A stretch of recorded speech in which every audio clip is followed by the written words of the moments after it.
غیبت چھوڑنے سے انسان کا اپنا ذہنی دباؤ کم ہوتا ہے۔ جب آپ دوسروں کے بارے میں برا نہیں سوچتے اور ان کی برائیوں کو بیان کرنے میں وقت ضائع نہیں کرتے تو آپ کی اپنی سوچ مثبت ہو جاتی ہے۔ اس سے آپ کی زندگی آسان اور خوشگوار ہو جاتی ہے۔ غیبت چھوڑنا روحانی سکون کا ذریعہ بھی ہے۔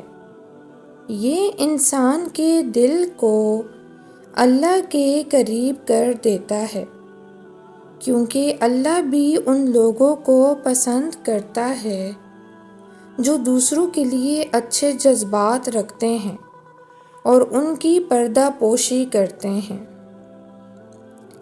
انسان کو ہمیشہ اپنے نصیب کا لکھا وقت پہ ملتا ہے، دیر سے ہی صحیح لیکن ملتا ضرور ہے۔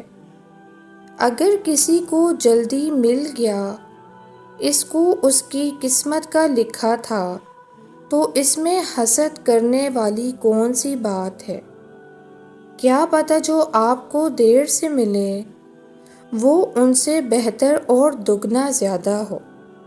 یہ نصیبوں کے کھیل ہیں، ایک دوسرے سے حسد کر کے جیتے نہیں جا سکتے، بلکہ صبر اور توکل سے جیتے جاتے ہیں۔ حسد میں انسان بس ہارتا ہے، پاتا کچھ بھی نہیں ہے۔ پہلے وہ اللہ کو کھو دیتا ہے، کیونکہ وہ اللہ کی تقسیم پہ راضی نہیں ہوتا۔ اس کے بعد اپنی ذات، اپنا آپ، پھر ایک ایک کر کے سب کچھ۔ اللہ کے ساتھ اپنے تعلق پر اپنی توانائی لگاتے رہا کریں۔ جب لگے کہ رابطہ کمزور پڑنے لگا ہے تو فوراً اس رب سے ہم کلام ہو جائیں، بات کریں، اس کے سامنے اپنی غلطی کا اعتراف کریں، اس کو اس کی رحمت کا واسطہ دے کر اپنے لیے رحم طلب کریں۔ وہ آپ کو اپنے کرم کے سائے میں لے آئے گا۔ وہ طعنے نہیں دیتا، وہ شرمندہ نہیں کرتا، مگر دی گئی مہلت کا فائدہ نہ اٹھائیں۔ آج وہ معاف کر دے گا، سنبھال لے گا، ابھی وقت ہے، ابھی سب ٹھیک کیا جا سکتا ہے۔ ایمان کو مضبوط کرنے کا واحد راستہ ہے قرآن پر غور و فکر۔ دنیا کی کوئی اور چیز آپ کا ایمان مضبوط نہیں کر سکتی۔ اور پتہ ہے قرآن پر غور کرنے کا موقع کب ملتا ہے؟ جب آنکھ اور کان حلال چیزوں کے قریب ہوں۔ آنکھیں دل کا آئینہ ہوتی ہیں اور کان دماغ کو تقویت دیتے ہیں۔ آپ جتنا فساد آنکھ سے دیکھیں گے اور کان سے سنیں گے، اتنا قرآن سے دور ہو جائیں گے اور ایمان کمزور ہوتا رہے گا۔ اور اب آنکھ اور کان کو کیسے حلال کی طرف لایا جائے؟ کوشش سے۔ ہدایت وہ واحد چیز ہے جو رب بن مانگے نہیں دیتا۔ آپ کو کوشش کرنی پڑے گی، اپنی کاہلی اور بہانوں سے خود پیچھا چھڑا کر قرآن کی طرف آئیں، اور پھر ہی اللہ آپ کے لیے ایمان کا نور بڑھائے گا۔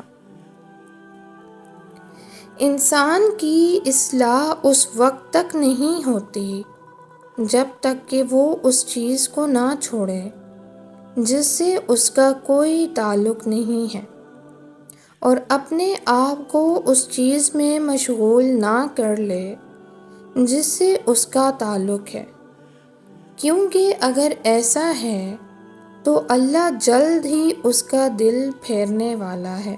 امام مالک بن انس رحمۃ اللہ۔ اللہ کے بندے پر انعامات میں سے ایک بڑی نعمت سکون اور اطمینان کا نزول ہے۔ اور اس کا ایک بڑا سبب ہر طرح کے حالات میں اللہ کی رضا پر راضی رہنا ہے۔ سورہ قلم پڑھیے تاکہ آپ جان سکیں دین اسلام میں کہاں پر نرمی روا ہے اور کہاں پر نرمی کرنا سرکشی و گستاخی کہلاتا ہے۔ سورہ قلم پڑھیے تاکہ آپ جان سکیں جھوٹوں اور منافقوں کی نشانیاں جو خدائے ذوالجلال نے بیان فرمائیں، تاکہ آپ جان سکیں ظلیم و بدذات کون ہوتا ہے۔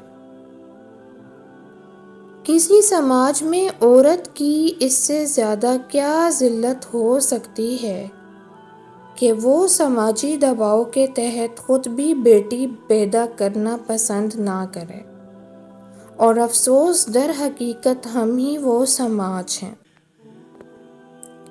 جو مجھ سے روز پریوں کی کہانی سن کے سوتے تھے، اب ان بچوں کو میرا بولنا اچھا نہیں لگتا۔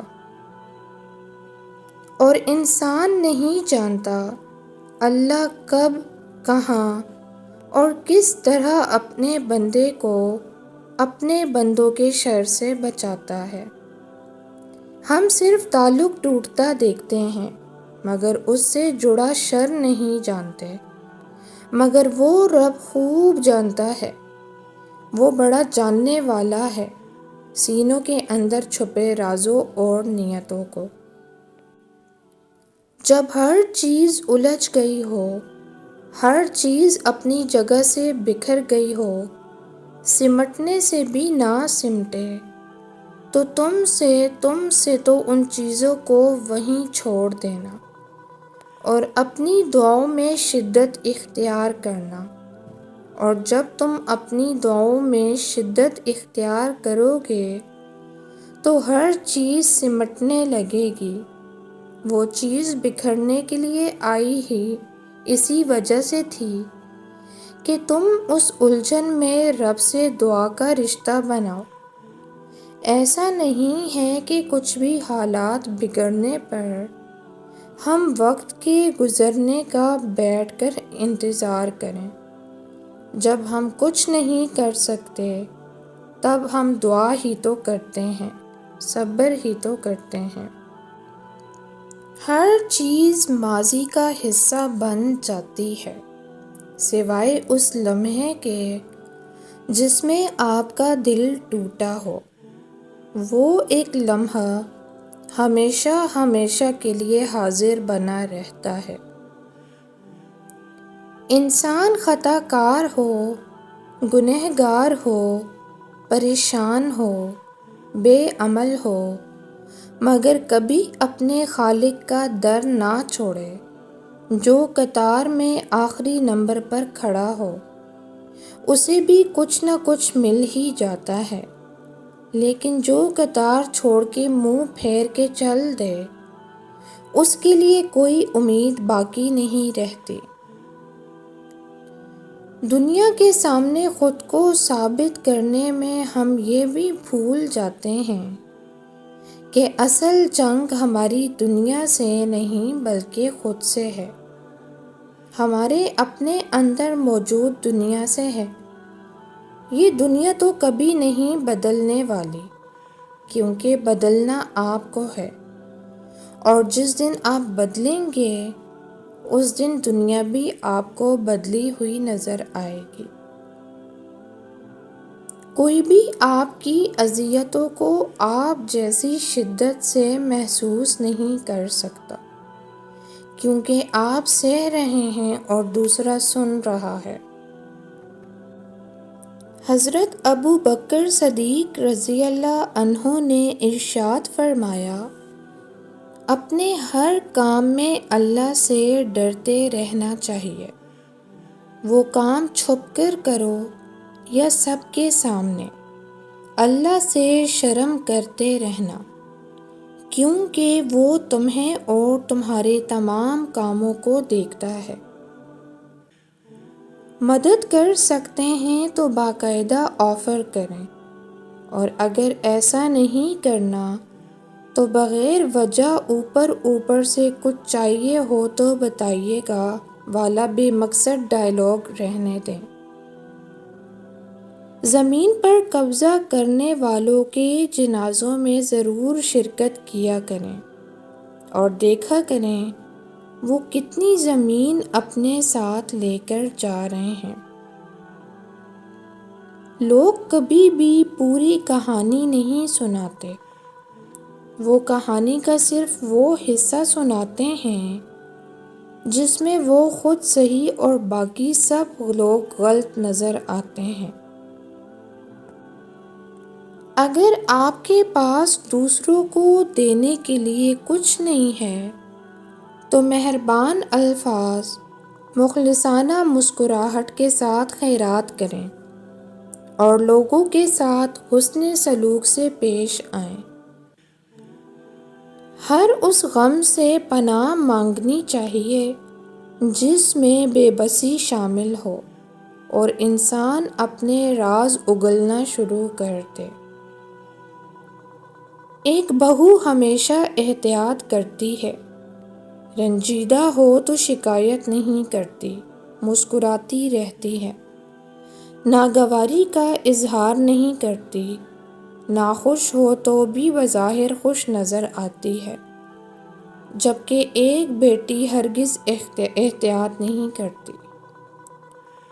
رسول اللہ صلی اللہ علیہ وآلہ وسلم نے فرمایا، مومن طعنہ دینے والا، لعنت کرنے والا، بے حیا اور بد زبان نہیں ہوتا۔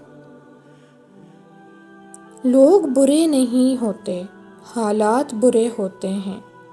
جھوٹی کہاوت ہے، لوگ ہی برے ہوتے ہیں۔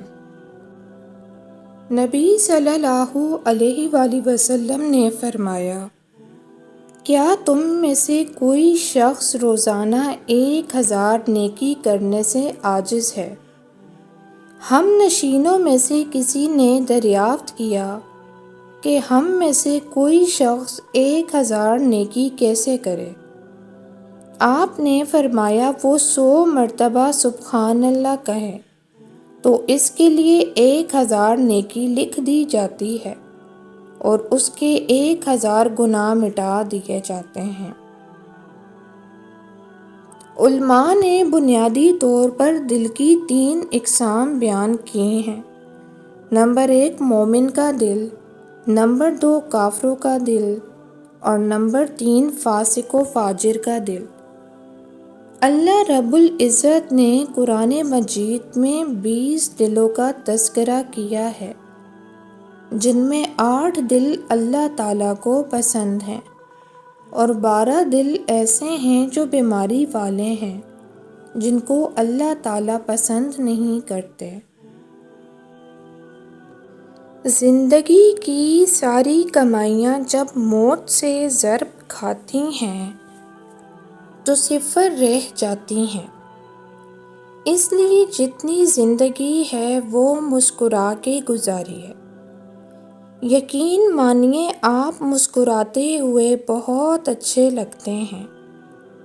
یاد رکھیے کہ پیار بھری مسکراہٹ انمول ہوتی ہے، یہ کشش کا راز ہے، یہ دلوں کو جوڑنے والا مختصر ترین راستہ ہے۔ مسکراہٹ صالح صحت کی علامت ہے، مسکراہٹ سے مسائل حل ہوتے ہیں۔ اگر آپ یہ سوچتے ہیں کہ وہ وقت گزر گیا جب مسکرایا کرتے تھے، اب تو پریشانیاں ہی پریشانیاں ہیں، پریشانیاں تو ضرور آئیں گی، مسکرا کر ویلکم کریں گے تو خود سکون میں رہیں گے۔ کچھ لوگ تمہارے لیے مسکراتے ہیں مگر وہ دھوکہ دیتے ہیں، اور کچھ تمہارے سامنے چیختے ہیں مگر وہ محبت کرتے ہیں۔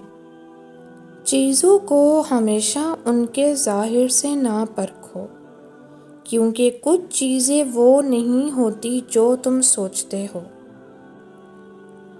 سب سے زیادہ سمجھدار وہ ہے جو نیک ہونے کے باوجود بے چین رہے، اور سب سے زیادہ بے عقل وہ ہے جو گنہگار ہونے کے باوجود بے فکر رہے۔ جب ہم کچھ عرصہ کسی کے ساتھ رہتے ہیں تو خامیاں نظر آتی ہیں، مایوسی ہوتی ہے کہ میں تو اسے کیا سمجھتا تھا اور یہ ایسا نکلا۔ چھوڑ دیتے ہیں، پھر کوئی اور اچھا لگتا ہے، لیکن چند دن بعد اس کی منفی باتیں بھی نمایاں ہو جاتی ہیں۔ پھر احساس ہوتا ہے کہ محبت کا مفہوم ہی اور ہے۔ خوبیاں تو سب کو اچھی لگتی ہیں، حقیقی رشتہ تو یہ ہے کہ اپنے ہم سفر کی خامیوں کے باوجود اس سے پیار کیا جائے، سمجھوتا کیا جائے۔ پرفیکٹ کا لفظ صرف ڈکشنری میں ہے، عملی طور پہ تو ہم سب اچھا بننے کی کوشش میں ہیں۔ کوئی زیادہ آگے نکل جاتا ہے، کوئی پیچھے رہ جاتا ہے۔ بس سمجھانا نہ چھوڑیں، سکھاتے رہیں، پیار دیں، محبت کریں۔ سب کچھ آپ کے مطابق کبھی نہیں ہو سکتا۔ برداشت اور صبر یہ آپ کو ہر دل عزیز بنا دے گا۔